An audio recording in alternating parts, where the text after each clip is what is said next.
Coach, Khalil Ware, in terms of his on the offensive end, did you like seeing that confidence, kind of that spark, and how have you worked with him to kind of develop that? Did you see confidence lacking when he came in at all? I'm curious. Well, I mean, it's been a lot of really going at him, in practice to get him to be aggressive and do the things that we want him to do on the offensive end, and he's starting to show some signs that he can do that. I mean, he's a skilled guy, but we got to get him now because it's getting ready to start for real now, and he's going to be playing much bigger guys, more talented bigs, and I'm just curious to see where he's going to be once we start that journey. Zion and the Mason in front. Mike, you guys shot 25 free throws tonight. Just what does it do for your offense where you could get to the line that often? Well, it takes a lot of pressure off having to play in the half court. We also had 27 points, fast break points, and that's going to be huge, moving forward. So we don't have to rely on playing so much in the half court. We can generate points with our defense.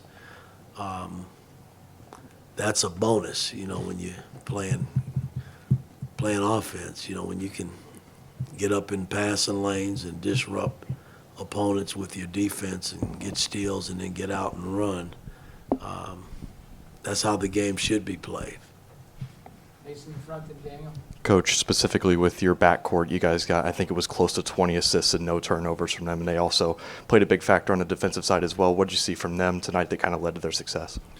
Well, again, I mean, we've been stressing, we watch so much from a film standpoint where, we're just not making the extra pass. A guy draws two people and somebody's sitting there wide open, and we'll try to drive through the guy, through the two people, or around them instead of just making the extra pass. And that's going to be critical, man. I mean, the only way you beat defenses is you got to make the extra pass. If it calls for you to set a screen, you have to set screens.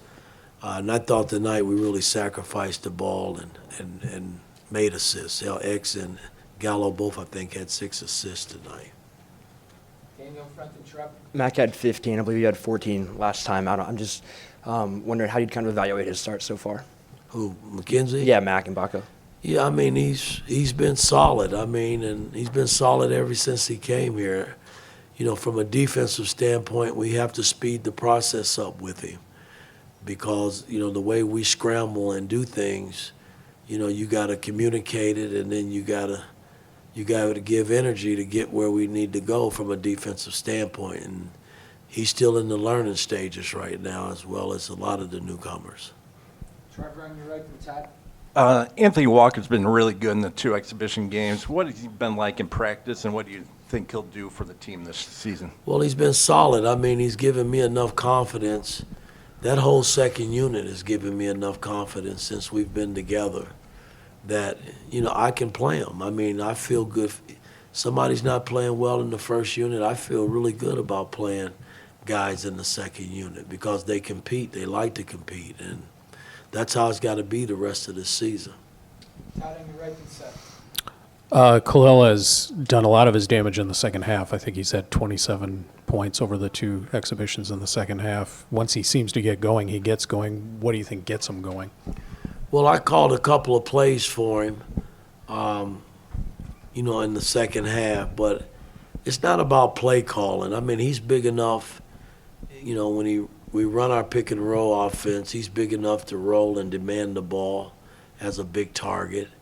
He can run the floor and get buckets that way. He can get offensive rebounds. So, I mean, I've never bought into guys saying, well, hell, coach, you don't run plays for me.